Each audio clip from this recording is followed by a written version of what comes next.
ಸ್ಮಿತಾ ಉಮಾಪತಿ ಅವರು ಅವ್ರ ಪ್ರೆಸೆನ್ಸ್ ಇಲ್ಲದೆ ಇರೋದ್ರಿಂದ ಥ್ಯಾಂಕ್ ಯು ಸೊ ಮಚ್ ಅಪ್ಪಾಜಿ ನಿಮಗೆ. ಯಾಕೆಂದರೆ ಒಂದು ಒಳ್ಳೆ ಚಿತ್ರ, ನಾನು ಹಿಂದೆ ಒಂದು ಅಷ್ಟು ಸಿನಿಮಾಗಳು 13 ವರ್ಷದ ಅನುಭವ, ಒಂದು 200-220 ಚಿತ್ರ ಮಾಡಿದೆ. ಅದ್ರ ಮೊದಲನೇ ಬಾರಿಗೆ ಒಂದು ಉಪಾಧ್ಯಕ್ಷ ಅಂತ ಕತೆ. ಈ ಕತೆ ಬಂದು ಡೈರೆಕ್ಟ್ರು ಚಂದ್ರಮೋಹನ್ ಅವರು. ಯಾಕಂದರೆ ಅವ್ರ ಜೊತೆ ನಾನು ಒಂದು ಬಾಂಬೆ ಮಿಠಾಯಿ ಮತ್ತು ಡಬಲ್ ಇಂಜಿನ್ ಅಂತ 2 ಚಿತ್ರ ಮಾಡಿದ್ದೆ. ಅವ್ರದ್ದು ಕತೆ ಇದು. ಆ ಕತೆನ ತಗೊಂಡ್ಬಂದಾಗ ನಾನು ನಮ್ಮ ಅಪ್ಪಾಜಿಗೆ ಹೇಳಿದಾಗ, ಇಲ್ಲ ತುಂಬ ಚೆನ್ನಾಗಿದೆ, ಇದು ಚೆನ್ನಾಗಿ ವರ್ಕ್ ಆಗುತ್ತೆ ಅಂತ ಡಿಸೈಡ್ ಮಾಡಿದ್ವಿ. ಅದಾದ ಮೇಲೆ ಅನಿಲ್ ಸರ್ರು ಇದನ್ನು ನಿರ್ದೇಶನದ ಹೊಣೆ ಹೊತ್ಕೊಂಡ್ರು.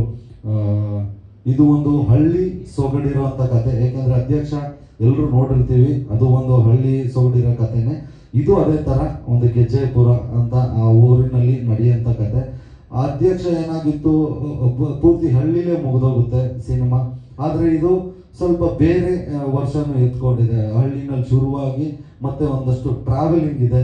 ಯಾಕಂದರೆ ನಮ್ಮ DOP ಶೇಖರ್ ಚಂದ್ರ ಅವರು ಒಂದು ಕಾಮಿಡಿ ಸಿನಿಮಾದಲ್ಲಿ ಸ್ವಲ್ಪ ರೊಮ್ಯಾಂಟಿಕ್ ಆಗಿ, ಆಮೇಲೆ ಒಂದಷ್ಟು ಸುಂದರವಾದ ಜಾಗಗಳನ್ನ ಎಲ್ಲ ಆಲ್ಮೋಸ್ಟ್ ಸಿನಿಮಾಗಳಲ್ಲಿ ತೋರಿಸಿದ್ದಾರೆ. ಆದರೆ ಎಲ್ಲೆಲ್ಲಿ ಯಾವ್ದ್ಯಾವುದು ಇನ್ನೂ ಜಾಸ್ತಿ ತೋರಿಸಿಲ್ಲ. ಆ ಥರ ಜಾಗಗಳಲ್ಲೆಲ್ಲ ಶೂಟ್ ಮಾಡಿದ್ದೀವಿ. ತುಂಬ ಚೆನ್ನಾಗಿ ಬಂದಿದೆ. Thank you so much DOP Shekhar Chandra ಸರ್ಗೆ. ನಮ್ಮ ನಿರ್ದೇಶಕರದ್ದು ಒಂದು ಪ್ಲಸ್ ಏನಂದರೆ, ಅವರು ಡೈಲಾಗ್ ರೈಟ್ರು ಆಗಿರೋದ್ರಿಂದ ಈ ಚಿತ್ರಕ್ಕೆ ಡೈಲಾಗ್ ಬರೆದಿರೋದು ರಾಜಶೇಖರ್ ಅಂತ, ಅವರು ಡೈರೆಕ್ಟ್ರೆ. ಇವರು ಡೈಲಾಗ್ ರೈಟರ್ ಆಗಿರೋದ್ರಿಂದ ಒಂದಷ್ಟು ಸ್ಪಾಟ್ಗಳಲ್ಲಿ ತುಂಬ ಕಾಮಿಡಿ ತುಂಬ ಚೆನ್ನಾಗಿ ವರ್ಕೌಟ್ ಆಯಿತು. ಈಗೇನೋ ನಾವು ಒಂದು ಪ್ರೀ ಪ್ರೊಡಕ್ಷನ್ ಅಂತ ಕೂತಾಗ ಎಲ್ಲನೂ ರೆಡಿ ಮಾಡ್ತೀವಿ, ಬಟ್ ನಾವು ಲೊಕೇಶನ್ಗೆ ಹೋದಾಗ ಅಲ್ಲೇನೋ ಒಂದಷ್ಟು ಅಷ್ಟರಲ್ಲಿ ಏನೋ ಇಲ್ಲ, ಇದೊಂಚೂರು ಇನ್ನೂ ಚೆನ್ನಾಗಿ ಬರಬೇಕಿತ್ತು ಅಂದರೆ ಅಲ್ಲಿ ಒಂದು ಡೈಲಾಗ್ ರೈಟ್ರು ಇಲ್ಲ ಅಂದರೆ ಕಷ್ಟ ಆಗುತ್ತೆ. ಬಟ್ ಡೈರೆಕ್ಟ್ರೇ ಡೈಲಾಗ್ ರೈಟರ್ ಆಗಿರೋದ್ರಿಂದ ಒಂದಷ್ಟು ಚೇಂಜಸ್ಗಳಾಗಿ ಇನ್ನೂ ಒಂದಷ್ಟು ಚೆನ್ನಾಗಿ ಅದ್ಭುತವಾಗಿ ಮೂಡ್ ಬಂತು. ಆಮೇಲೆ ಇದನ್ನ ಒಂದು 3-4 ವರ್ಷನೂ ಕೂತ್ಕೊಂಡು ಈ ಕಥೆನ ಮಾಡಿದ್ವಿ. ಯಾಕೆಂದ್ರೆ 1 ವರ್ಷ ಮಾಡಿದ್ವಿ, ನಮಗೆ ಓಕೆ ಅನ್ನಿಸ್ತು. ಮತ್ತು ಇನ್ನೊಬ್ರು ಡೈರೆಕ್ಟರ್ ಆ್ಯಡ್ ಆದರು, ಡಾಕ್ಟರ್ ಸೂರ್ಯ ಅಂತ. ಅವ್ರು ಆ್ಯಡ್ ಆದರು. ಅವ್ರ ಪರ್ಸ್ಪೆಕ್ಟಿವ್ನಲ್ಲಿ ಇದೇನೋ ಒಂದು ಡೌಟ್ ಇದೆಯಲ್ಲ ಅಂದರು. ಮತ್ತೊಂದಷ್ಟು ಚೇಂಜ್ ಆಯಿತು. ಮತ್ತು ತರುಣ್ ಸುಧೀರ್ ಅವರು ಇದಕ್ಕೆ ತುಂಬ ಸಪೋರ್ಟ್ ಇದೆ. AP ಅರ್ಜುನ್ ಅವರು, ಈಗ ನನಗೆ ನೀನು ನಿನಗೆ ನಾನು ಅಂತ ಒಂದು ಸಾಂಗ್ ಇದೆ. ಅರ್ಜುನ್ ಜನ್ಯ ಅವರು 3 ಹಾಡುಗಳನ್ನ 3ನೂ ಅದ್ಭುತವಾಗಿ ಕೊಟ್ಟರು. 3ನೂ ನಮ್ಮ ಜನ ತುಂಬ ಚೆನ್ನಾಗಿ ಸ್ವೀಕಾರ ಮಾಡಿದ್ರು. ಆದರೆ ಅದರಲ್ಲಿ ಒಂದು ತುಂಬ ದೊಡ್ಡಿಟ್ಟು ನಮ್ಮ ನಿರೀಕ್ಷೆಗೆ ಮೀರಾಯಿತು. ನಾವು ಅಂದ್ಕೊಂಡಿದ್ವಿ, ನಾನು ಫೋನ್ ಮಾಡ್ತಾನೆ ಇದ್ದೆ ಆನಂದ್ ಅಡಿ ಅವ್ರಿಗೆ, ಇನ್ನೂ 1 ಮಿಲಿಯನ್ ಆಗಲಿಲ್ವಲ್ಲ ಸರ್, 1 ಮಿಲಿಯನ್ ಆಗಿಲ್ಲ, 2 ಆಗಲಿಲ್ಲ ಅಂತ. ಬಟ್ ಅದು ಇವತ್ತಿಗೆ 9 ಮಿಲಿಯನ್ ಆಗಿದೆ. ರಿಲೀಸ್ ಆಗೋಷ್ಟರಲ್ಲಿ 10 ಆದರೂ ಆಗುತ್ತೆ. ಒಂದು ಕಾಮಿಡಿ ಪಿಕ್ಚರ್ಗೆ ಆ ಥರದ್ದು ಒಂದು ರೊಮ್ಯಾಂಟಿಕ್ ಸಿಗೋದು ತುಂಬ ಕಷ್ಟ ಅನ್ಕೋತೀನಿ. ಯಾಕೆ ಸಿಗುತ್ತೆ ಅಂದರೆ, ಈ ಮ್ಯೂಸಿಕ್ ಡೈರೆಕ್ಟರ್ಗೆ ಯಾರೇ ಟ್ಯೂನ್ ಮಾಡಬೇಕಾದ್ರೂ ಅವ್ರಿಗೆ ನಾವು ಕಥೆನ ಹೇಳಬೇಕು. ಅವ್ರು ಹಿಂದಿನ ಮುಂದಿನ ಸೀನ್ಗಳನ್ನ ನೋಡಿ ಅದಕ್ಕೆ ತಕ್ಕಂಗೆ ಟ್ಯೂನ್ ಆಗ್ತಾರೆ.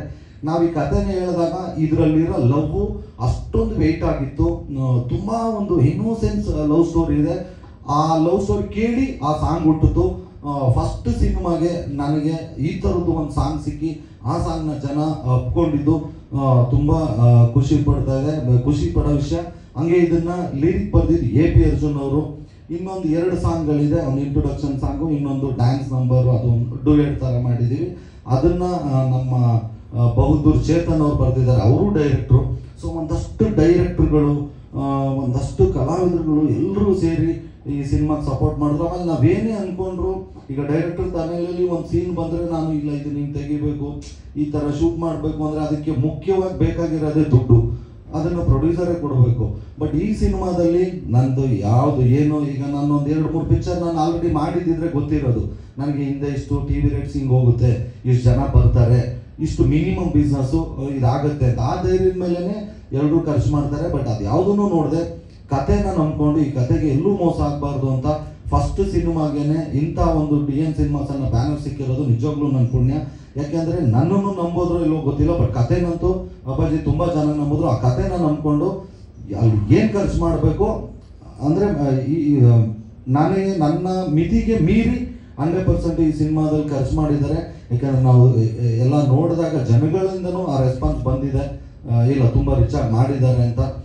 ಥ್ಯಾಂಕ್ ಯು ಸೋ ಮಚ್ ಅಂತ ಹೇಳ್ತಾ, ಇನ್ನು ನಮ್ಮ ಧರ್ಮಣ್ಣ ಅವರು ಆಗಲೇ ಹೇಳಿದೆ ಆ್ಯಂಕರಿಂಗ್ ಮಾಡಬೇಕಾದ್ರೂ ಈಗಲೂ ಒಂದ್ಸಲ ಹೇಳ್ತೀನಿ, ಥ್ಯಾಂಕ್ ಯು ಸೋ ಮಚ್ ಧರ್ಮಣ್ಣ. ಇನ್ನು ಹೀರೋಯಿನ್ನು ಇವ್ರದ್ದು ಫಸ್ಟ್ ಮೂವಿ.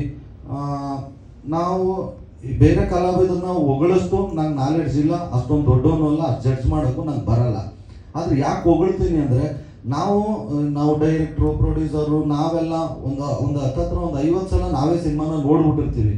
ಹಂಗಾಗಿ ಇದನ್ನು ನಾವು ಒಂದಷ್ಟು ಫ್ಯಾಮಿಲಿಗಳಿಗೆ ಹಾಕೋಣ, ಅವ್ರದ್ದು ಇನ್ಪುಟ್ಸ್ ತಗೊಳ್ಳೋಣ, ಏನಾದರೂ ಸಣ್ಣ ಪುಟ್ಟ ಚೇಂಜಸ್ ಇದ್ದರೆ ಮಾಡ್ಕೊಂಬಿಡೋಣ, ಏನು ನೋ ಪ್ರಾಬ್ಲಮ್ ಅಂತೇಳಿ ನಮ್ಮ ನಿರ್ದೇಶಕರ ಫ್ಯಾಮಿಲಿ, ನಮ್ಮ ಅಪ್ಪಾಜರ್ ಫ್ಯಾಮಿಲಿ, ಹೀರೋಯಿನ್ ಫ್ಯಾಮಿಲಿ ಎಲ್ಲರೂ ಹೆಂಗಸರು ಮಕ್ಕಳೆಲ್ಲ ಬಂದು ಸಿನಿಮಾ ನೋಡಿದ್ರು. ಎಲ್ಲರೂ ಅವರೇ ಹೇಳ್ದಂಗೆ ಮಕ್ಕಳುಗಳು ಕಣ್ಣಲ್ಲಿ ನೀರು ಹಾಕೊಂಡ್ರು, ಹೆಂಗಸರು ನಕ್ಕು ಕಣ್ಣಲ್ಲಿ ನೀರು ಬಂತು. ಆಮೇಲೆ ಫ್ಯಾಮಿಲಿಗೆ ಯಾಕೆ ತೋರಿಸ್ವಿ ಅಂದರೆ ಎಲ್ಲಾದರೂ ಮುಜುಗರ ಇರೋ ಥರ ಸೀನ್ಗಳಿದ್ರೆ ಕಟ್ಟೆ ಮಾಡ್ಬಿಡೋಣ, ಯಾಕೆ ಬೇಕು, ಯಾಕಂದ್ರೆ ನಮ್ಮದು 100% ಫ್ಯಾಮಿಲಿ ಪಿಕ್ಚರು ಅನ್ನೋ ಉದ್ದೇಶಕ್ಕೆ ತೋರಿಸಿದ್ವಿ. ಯಾರಿಗೂ ಬೇಜಾರಾಗಲಿಲ್ಲ. ಆಮೇಲೆ ಎಲ್ಲರೂ ಸಿನಿಮಾ ಮುಗಿದ್ಮೇಲೆ ಹೀರೋಯಿನು ಹೊಸ ಹುಡುಗಿ ಥರ ಮಾಡಿಲ್ಲ, ಇದು ಫಸ್ಟ್ ಮೂವಿ ಥರ ಇಲ್ಲ, ತುಂಬ ಚೆನ್ನಾಗಿ ಮಾಡಿದ್ದಾರೆ, ನಿಮ್ಮ ಮೂವಿಗೆ ಹೀರೋಯಿನು ಪ್ಲಸ್ಸು ಅಂದರು. So thank you so much madam. ಹಂಗೆ ಮಿಕ್ಕಿದ ಎಲ್ಲ ಕಲಾವಿದರುಗಳು, ಸಾಧು ಸರ್ ಆಗ್ಬೋದು, ರವಿಶಂಕರ್ ಅವ್ರು ಆಗ್ಬೋದು, ಶರಣ್ ಸರ್ ಇದರಲ್ಲಿ ನಾವು ಆ ಕತೆಗೆ ಒಂದು ಪಾಯಿಂಟ್ ಆಫ್ ಮೂಮೆಂಟಲ್ಲಿ ಬಂದಾಗ ಅವ್ರಿಲ್ಲದೆ ಮುಂದಕ್ಕೆ ಹೋಗೋಕೆ ಆಗ್ತಿರ್ಲಿಲ್ಲ. ಯಾಕೆಂದರೆ ಅಧ್ಯಕ್ಷರು ಬರಲೇಬೇಕಾಯ್ತು. ನಾವೆಲ್ಲ ಕೂತ್ಕೊಂಡು ಬರ್ಕೊಂಡ ತಕ್ಷಣ ಒಂದೇ ಒಂದು ಮಾತು ಕೇಳಿದ್ದು ಶರಣ್ ಸರ್ನ, ಹಿಂಗೆ ಬರ್ಕೊಂಡ್ಬಿಟ್ಟಿದ್ದೀವಿ, ನಿಮ್ಮ ಗೆಸ್ಟ್ ಅಪಿಯರೆನ್ಸು ಪ್ಲೀಸ್ ಮಾಡಿಕೊಡಿ ಅಂದರೆ ಯಾವುದು, ಏನು, ಯಾಕೆ, ಎಷ್ಟೊತ್ತು ಬರುತ್ತೆ ಏನೂ ಕೇಳಲಿಲ್ಲ. ಫಸ್ಟ್ ಟೈಮ್ ಮಾಡ್ತಾ ಇದ್ದೀರಾ, ನಿಮ್ಗೆ ಒಳ್ಳೇದಾಗಲಿ, 100% ಬಂದು ಮಾಡ್ತೀನಿ ಅಂತ ಮಾಡಿಕೊಟ್ಟಿದ್ದಾರೆ. ಪ್ರತಿಯೊಬ್ಬರು ಅವ್ರವ್ರ ಸಿನಿಮಾನ ಅವರು ಚೆನ್ನಾಗಿದೆ ಅಂತ ಹೇಳ್ತಾರೆ, ಹೇಳಲೇಬೇಕು, ಯಾಕೆಂದರೆ ಅವ್ರವ್ರ ಕರ್ತವ್ಯ. ಬಟ್ ಆದರೂ ಇದು ತುಂಬ ಚೆನ್ನಾಗೇ ಬಂದಿದೆ 100%. ಏನಕ್ಕೆ ಅಂದರೆ ನಾವು ಪ್ಲ್ಯಾನ್ ಮಾಡಿದೆ ಮೊದಲನೇ ಸೀನಿಂದ ಕ್ಲೈಮ್ಯಾಕ್ಸ್ ತನಕನೂ ಎಲ್ಲೂ ನಗಿಸದೆ ಬಿಡಬಾರ್ದು, ನಗ್ತಾನೆ ಇರಬೇಕು ಅಂತ. ಬಟ್ ಒಂದು ಸಿನಿಮಾ ಅಂದಮೇಲೆ ಬೇರೆ ಎಲ್ಲನೂ ಇರಬೇಕು, ಕಾಮಿಡಿನ ಹೊರತುಪಡಿಸಿ ಮಿಕ್ಕಿದ್ದೆಲ್ಲನೂ ಇದೆ. ಒಂದು ಲವ್ ಇದೆ, ಒಂದು ಅಪ್ಪ ಮಗನ ಎಮೋಷನ್ ಇದೆ, ಅಪ್ಪ ಮಗಳದ್ದು ಎಮೋಷನ್ ಇದೆ, ಒಂದಷ್ಟು ಫ್ರೆಂಡ್ಶಿಪ್ಗಳ ಬಾಂಡಿಂಗ್ ಇದೆ, ಒಂದಷ್ಟು ಊರಲ್ಲಿ ಕೆಲಸ ಮಾಡದೆ ಓಡಾಡ್ತಿರ್ತಾರಲ್ಲ ಹುಡುಗರು ಅವ್ರಗಳದ್ದಿದೆ. ಈಗ ಒಂದು ಚಿತ್ರನ ನೋಡ್ಕೊಂಡ್ಬಂದ್ಮೇಲೆ ಆಚೆ ಸುಮಾರು ಜನ ಕೇಳ್ತಾರೆ ಏನು ಮೆಸೇಜ್ ಇದೆ ಈ ಪಿಕ್ಚರಲ್ಲಿ, ಕೇಳ್ತಾರೆ ಏನು ಮೆಸೇಜ್ ಕೊಟ್ಟಿದ್ದೀರಾ ಅಂತ. ಸೊ ನಾವು ಒಂದು ಕಾಮಿಡಿ ಚಿತ್ರ ಅಂದರೆ ಆರೋಗ್ಯ, ನಕ್ಕಿದ್ರೆ ಆರೋಗ್ಯ ವೃದ್ಧಿ ಆಗುತ್ತಂತೆ, ಸೌಂದರ್ಯ ವೃದ್ಧಿ ಆಗುತ್ತಂತೆ, ಹೆಣ್ಮಕ್ಳೆಲ್ಲ ನಕ್ಕೊಂಡು ಸೌಂದರ್ಯ ವೃದ್ಧಿ ಮಾಡ್ಕೋಬೋದು. ಇದರಲ್ಲಿ ಕಾಮಿಡಿ ಪಿಕ್ಚರು, ಬಟ್ ನನಗೆ ಟೆನ್ಷನ್ ಆಗ್ಬಿಟ್ಟು ನಂದು ಸೌಂದರ್ಯ ವೃದ್ಧಿ ಆಗಿಲ್ಲ. ಬಟ್ ಬೇರೆಯವ್ರು ನಮ್ಮ ನೋಡಿ ನಕ್ಕದಾಗ, ನಮ್ಮ ಸಿನಿಮಾ ನೋಡಿ ನಕ್ಕಿದಾಗ ಅವ್ರಿಗೆ ಸೌಂದರ್ಯ ವೃದ್ಧಿ ಆಗುತ್ತೆ. ಆಮೇಲೆ ಇಂಟ್ರೊಡಕ್ಷನ್ ಸೀನಲ್ಲಿ ತುಂಬ ಒಳ್ಳೆ ದೊಡ್ಡ ಮೆಸೇಜ್ನ ಕೊಟ್ಟಿದ್ದೀವಿ ನಾವು. ಇಡೀ ಪಿಕ್ಚರು ಕೊಡೋಕ್ಕಾಗಲ್ಲ ಅಂದ್ಬಿಟ್ಟು ಬರ್ತಾ ಎಂಟ್ರಿಲೇ ಸೂಪರ್ ಹಿಟ್ಟು ಒಂದು ಮೆಸೇಜ್ ಕೊಟ್ಟಿದ್ದೀವಿ. ಆಲ್ಮೋಸ್ಟ್ ಎಲ್ರಿಗೂ ಅದು ಇಷ್ಟ ಆಗುತ್ತೆ. ಖಂಡಿತವಾಗ್ಲೂ ಸರ್, ಅದು ಸೈಂಟಿಫಿಕಲಿ ಪ್ರೂವ್ ಆಗಿದೆ. ದಿನಕ್ಕೆ ಮನುಷ್ಯ ಒಂದು 20 ನಿಮಿಷ ಯಾರು ನಗ್ತಾನೋ ಅವನ ಆಯಸ್ಸು ಹೆಚ್ಚಾಗುತ್ತಂತೆ. ಹೆಂಗ್ ಸೌಂದರ್ಯ ವೃದ್ಧಿ ಆಗುತ್ತಂತೆ ಅಂದರೆ ನಕ್ಕಿದ್ರೆ ಏನೇನೋ ಹಾರ್ಮೋನ್ಸ್ ಬಿಡುಗಡೆ ಆಗುತ್ತಂತೆ ಬಾಡಿನಲ್ಲಿ. ಸೊ ಅದರಿಂದ ಒಂದಷ್ಟು ಸೌಂದರ್ಯ ವೃದ್ಧಿ ಆಗುತ್ತಂತೆ ಯಾರು ಹೇಳಿದ್ದಾರೆ, ಅದನ್ನು ಕೇಳಿದ್ದೆ. 26ನೇ ತಾರೀಕು ಇದು ಒಂದು 3 ವರ್ಷ ಇಂದ ಮಾಡ್ಕೊಂಬಂದಂಥ ಚಿತ್ರ. ಯಾಕಂದರೆ 3 ವರ್ಷದ ಹಿಂದೆ ಮ್ಯೂಸಿಕ್ ಪೂಜೆ ಮಾಡಿದ್ವಿ, ಇಮ್ಮಿಡಿಯೇಟ್ ಕೋವಿಡ್ ಬಂದ್ಬಿಡ್ತು. ಅದಾದಮೇಲೆ ಅಪ್ಪಾಜಿಯವರು ರಾಬರ್ಟ್ ಸಿನಿಮಾ ರಿಲೀಸಿಗೆ ಬಂದ್ಬಿಡ್ತು, ಮತ್ತು ಮದಗಜ ಬಂದ್ಬಿಡ್ತು.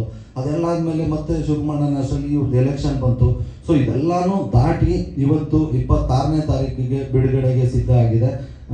ಅದೇ ನಾವು ಕೆಲವು ಟೈಮ್ ಅಂದ್ಕೊಳ್ಳೋದು, ದೇವರು ಯಾವ ಟೈಮ್ಗೆ ಏನೇನು ಮಾಡ್ಬೇಕು ಅದೇ ಮಾಡೋದು, ಆಗೋದೆಲ್ಲ ಒಳ್ಳೇದಕ್ಕೆ.